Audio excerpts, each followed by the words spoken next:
की जरूरत है जैसे जिंदगी के लिए, बस एक सनम चाहिए आशिकी के लिए। Bye bye.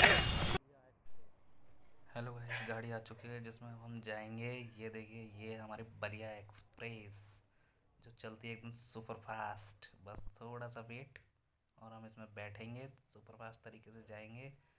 दोस्तों हमें ज़रा सपोर्ट कर दीजिए थोड़ा सा, बस आपका थोड़ा सहयोग चाहिए था। Thank you.